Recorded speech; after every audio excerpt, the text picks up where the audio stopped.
Last night in Kabul, the United States ended 20 years of war in Afghanistan, the longest war in American history. We completed one of the biggest airlifts in history, with more than 120,000 people evacuated to safety. That number is more than double what most experts thought were possible. No nation has ever done anything like it in all of history. Only the United States had the capacity and the will and ability to do it, and we did it today. The extraordinary success of this mission was due to the incredible skill, bravery, and selfless courage of the United States military and our diplomats and intelligence professionals. For weeks, they risked their lives to get American citizens, Afghans who helped us, citizens of our allies and partners and others on board planes and out of the country. And they did it facing a crush of enormous crowds seeking to leave the country. And they did it knowing ISIS-K terrorists, sworn enemies of the Taliban, were lurking in the midst of those crowds. And still, the women and men of the United States military, our diplomatic corps, and intelligence professionals did their job and did it well, risking their lives, not for professional gains, but to serve others, not in a mission of war, but in a mission of mercy. 20 service members were wounded in the service of this mission. 13 heroes gave their lives. I was just at Dover Air Force Base for the dignified transfer. We owe them and their families a debt of gratitude we can never repay, but we should never, ever, ever forget. In April, I made a decision to end this war. As part of that decision, we set the date of August 31st for American troops to withdraw. The assumption was that more than 300,000 Afghan national security forces that we had trained over the past 2 decades and equipped would be a strong adversary in their civil wars with the Taliban. That assumption that the Afghan government would be able to hold on for a period of time beyond military drawdown turned out not to be accurate. But I still instructed our national security team to prepare for every eventuality, even that one. And that's what we did. So we were ready when the Afghan security forces, after 2 decades of fighting for their country and losing thousands of their own, did not hold on as long as anyone expected. We were ready when they and the people of Afghanistan watched their own government collapse and their president flee amid the corruption and malfeasance, handing over the country to their enemy, the Taliban, and significantly increasing the risk to U.S. personnel and our allies. As a result, to safely extract American citizens before August 31st, as well as embassy personnel, allies and partners, and those Afghans who had worked with us and fought alongside of us for 20 years, I had authorized 6,000 troops, American troops, to Kabul to help secure the airport. As General McKenzie said, this is the way the mission was designed.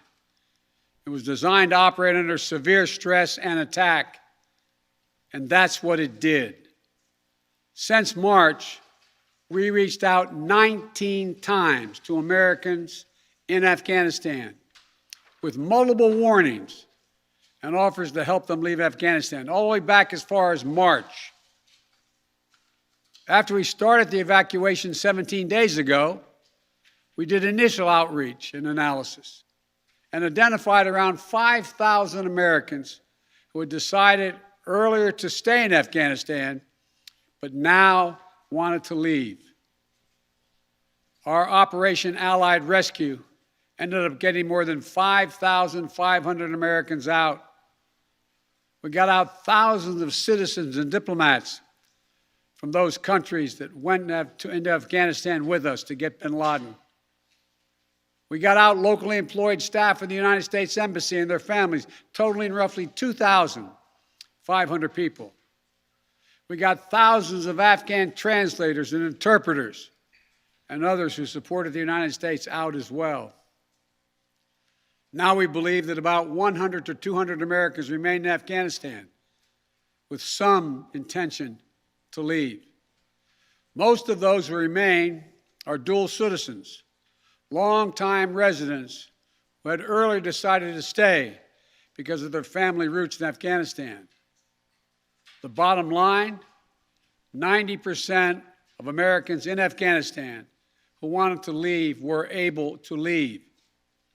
And for those remaining Americans, there is no deadline. We remain committed to get them out if they want to come out. Secretary of State Blinken is leading the continued diplomatic efforts to ensure safe passage for any American, Afghan partner, or foreign national who wants to leave Afghanistan.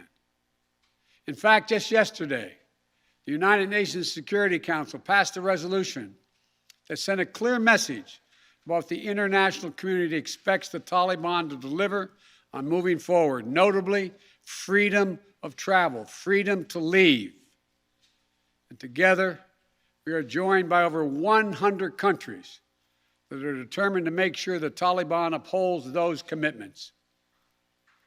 It will include ongoing efforts in Afghanistan to reopen the airport, as well as overland routes, allowing for continued departure to those who want to leave and deliver humanitarian assistance to the people of Afghanistan.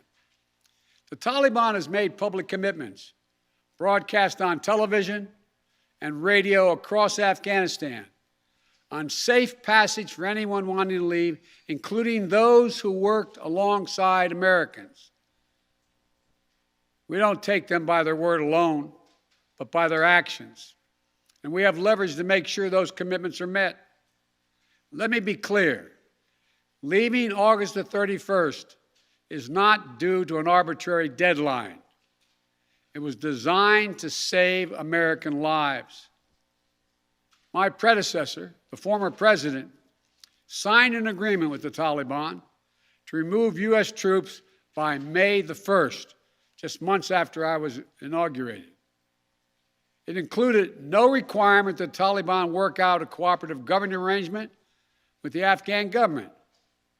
But it did authorize the release of 5,000 prisoners last year, including some of the Taliban's top war commanders, among those who just took control of Afghanistan.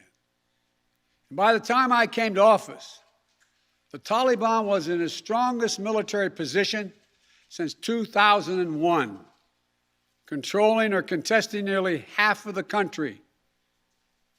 The previous administration's agreement said that if we stuck to the May 1st deadline that they had signed on to leave by, the Taliban wouldn't attack any American forces. But if we stayed, all bets were off. So we were left with a simple decision. Either follow through on the commitment made by the last administration and leave Afghanistan, or say we weren't leaving and commit another tens of thousands more troops going back to war.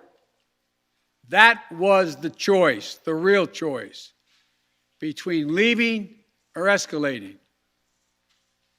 I was not going to extend this forever war, and I was not extending a forever exit. The decision to end the military airlift operations at Kabul airport was based on the unanimous recommendation of my civilian and military advisors, the Secretary of State, the Secretary of Defense, the Chairman of the Joint Chiefs of Staff, and all the service chiefs, and the commanders in the field. Their recommendation was that the safest way to secure the passage of the remaining Americans and others out of the country was not to continue with 6,000 troops on the ground in harm's way in Kabul, but rather to get them out through non-military means. In the 17 days that we operated in Kabul, after the Taliban seized power, we engaged in an around-the-clock effort to provide every American the opportunity to leave. Our State Department was working 24/7, contacting and talking, and in some cases walking Americans into the airport. Again, more than 5,500 Americans were airlifted out. And for those who remain, we will make arrangements to get them out if they so choose. As for the Afghans, we and our partners have airlifted 100,000 of them. No country in history has done more to airlift out the residents of another country than we have done. We will continue to work to help more people leave the country who are at risk. We're far from done. For now, I urge all Americans to join me in grateful prayer for our troops and diplomats and intelligence officers who carried out this mission of mercy in Kabul and at tremendous risk with such unparalleled results. An airlift that evacuated tens of thousands, to a network of volunteers and veterans who helped identify those needing evacuation, guide them to the airport, and provided them for their support along the way. We're going to continue to need their help. We need your help, and I'm looking forward to meeting with you. And to everyone who is now offering or who will offer to welcome Afghan allies to their homes around the world, including in America, we thank you. I take responsibility for the decision. Now some say we should have started mass evacuation sooner. And couldn't this have been done in a more orderly manner? I respectfully disagree. Imagine if we'd begun evacuations in June or July, bringing in thousands of American troops and evacuating more than 120,000 people in the middle of a civil war. There still would have been a rush to the airport, a breakdown in confidence and control of the government, and it still would have been a very difficult and dangerous mission. The bottom line is there is no evacuation from the end of a war that you can run without the kinds of complexities, challenges, and threats we faced. None. There are those who would say we should have stayed indefinitely for years on end. They ask, why don't we just keep doing what we were doing? Why do we have to change anything? The fact is, everything had changed. My predecessor had made a deal with the Taliban. When I came into office, we faced a deadline, May 1. The Taliban onslaught was coming. We faced one of two choices: follow the agreement of the previous administration and extend to have more time for people to get out, or send in thousands of more troops and escalate the war. To those asking for a third decade of war in Afghanistan, I ask, what is the vital national interest? In my view, we only have one: to make sure Afghanistan can never be used again to launch an attack on our homeland. Remember why we went to Afghanistan in the first place? Because we were attacked by Osama bin Laden and al-Qaeda on September 11th, 2001. And they were based in Afghanistan. We delivered justice to bin Laden on May 2nd, 2011, over a decade ago. Al-Qaeda was decimated. I respectfully suggest you ask yourself this question. If we'd been attacked on September 11, 2001, from Yemen instead of Afghanistan, would we have ever gone to war in Afghanistan?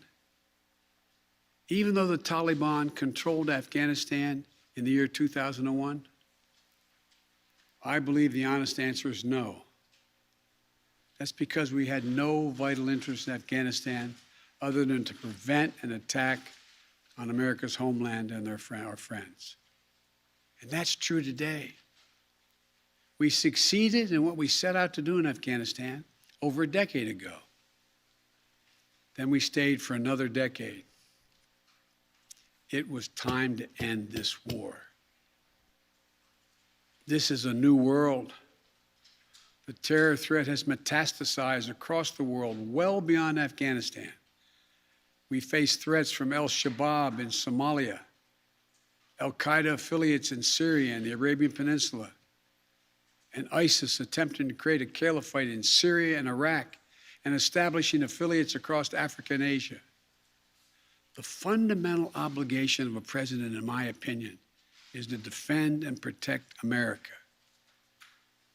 Not against threats of 2001, but against the threats of 2021 and tomorrow. That is the guiding principle behind my decisions about Afghanistan. I simply do not believe that the safety and security of America is enhanced by continuing to deploy thousands of American troops and spending billions of dollars a year in Afghanistan. But I also know that the threat from terrorism continues in its pernicious and evil nature. But it's changed, expanded to other countries. Our strategy has to change too. We will maintain the fight against terrorism in Afghanistan and other countries. We just don't need to fight a ground war to do it. We have what's called over-the-horizon capabilities, which means we can strike terrorists and targets without American boots on the ground, or very few if needed. We've shown that capacity just in the last week. We struck ISIS-K remotely, days after they murdered 13 of our service members and dozens of innocent Afghans. And to ISIS-K, we are not done with you yet. As Commander-in-Chief, I firmly believe the best path to guard our safety and our security lies in a tough, unforgiving, targeted, precise strategy that goes after terror where it is today, not where it was 2 decades ago. That's what's in our national interest. And here's a critical thing to understand. The world is changing. We're engaged in a serious competition with China. We're dealing with the challenges on multiple fronts with Russia. We're confronted with cyber attacks and nuclear proliferation. We have to shore up America's competitiveness to meet these new challenges in the competition for the 21st century. And we can do both. Fight terrorism and take on new threats that are here now and will continue to be here in the future. And there's nothing China or Russia would rather have, would want more in this competition in the United States to be bogged down another decade in Afghanistan.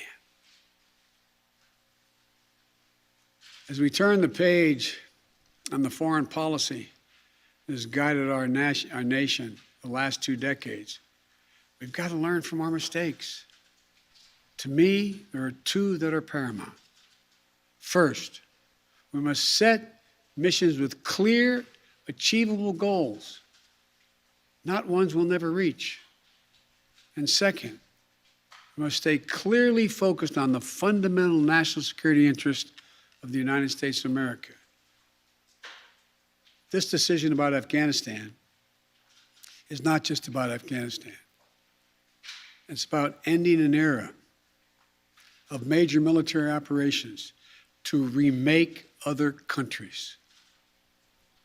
We saw a mission of counterterrorism in Afghanistan, getting the terrorists and stopping attacks, morph into a counterinsurgency, nation building, trying to create a democratic, cohesive, and united Afghanistan, something that has never been done over many centuries of Afghan's history.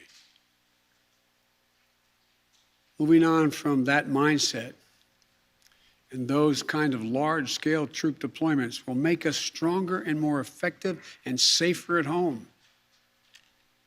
And for anyone who gets the wrong idea, let me say clearly, to those who wish America harm, To those who engage in terrorism against us or our allies, know this: the United States will never rest. We will not forgive. We will not forget.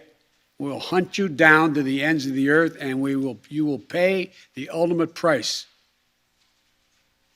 And let me be clear. We'll continue to support the Afghan people through diplomacy, international influence, and humanitarian aid. We'll continue to push for regional diplomacy engagement to prevent violence and instability. We'll continue to speak out for the basic rights of the Afghan people, especially women and girls, as we speak out for women and girls all around the globe. And I've been clear that human rights will be the center of our foreign policy. But the way to do that is not through endless military deployments, but through diplomacy, economic tools, and rallying the rest of the world for support. My fellow Americans, the war in Afghanistan is now over. I'm the fourth president who has faced the issue of whether and when to end this war. When I was running for president, I made a commitment to the American people that I would end this war. Today, I've honored that commitment. It was time to be honest with the American people again. We no longer had a clear purpose in an open-ended mission in Afghanistan. After 20 years of war in Afghanistan, I refused to send another generation of America's sons and daughters to fight a war that should have ended long ago. After more than $2 trillion spent in Afghanistan, a cost that researchers at Brown University estimated would be over $300 million a day for 20 years in Afghanistan, for 2 decades. Yes, the American people should hear this: $300 million a day for 2 decades. If you take the number of 1 trillion, as many say, that's still $150 million a day for 2 decades. And what have we lost as a consequence in terms of opportunities? I refuse to continue a war that was no longer in the service of the vital national interest of our people. And most of all, after 800,000 Americans serving in Afghanistan, I've traveled that whole country, brave and honorable service. After 20,744 American servicemen and women injured, and the loss of 2,461 American personnel, including 13 lives, lost just this week, I refuse to open another decade of warfare in Afghanistan. We've been a nation too long at war.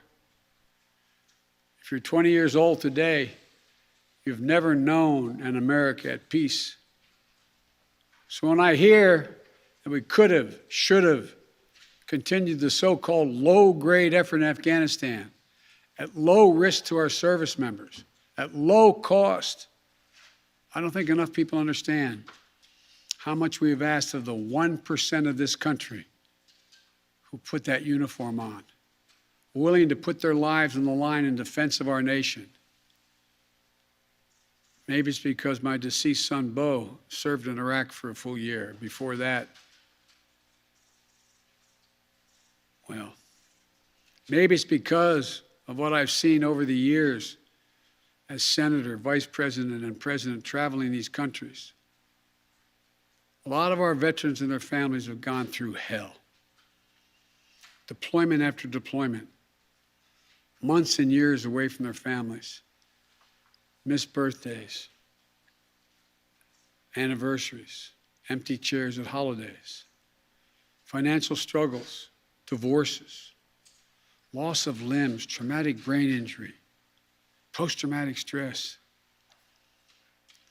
We see it in the struggles many have when they come home. We see it in the strain on their families and caregivers. We see it in the strain on their families when they're not there. We see it in the grief borne by their survivors. The cost of war they will carry with them their whole lives. Most tragically, we see in the shocking and stunning statistic that should give pause to anyone who thinks war can ever be low grade, low risk, or low cost. 18 veterans, on average, who die by suicide every single day in America. Not in a far-off place, but right here in America. There's nothing low grade or low risk or low cost about any war. It's time to end the war in Afghanistan. As we close 20 years of war and strife and pain and sacrifice, it's time to look to the future, not the past, to a future that's safer, to a future that's more secure, to a future that honors those who served and all those who gave what President Lincoln called their last full measure of devotion. I give you my word with all of my heart. I believe this is the right decision, a wise decision, and the best decision for America. Thank you. Thank you, and may God bless you all, and may God protect our troops. President Biden, one of the Americans on the President Biden gave a word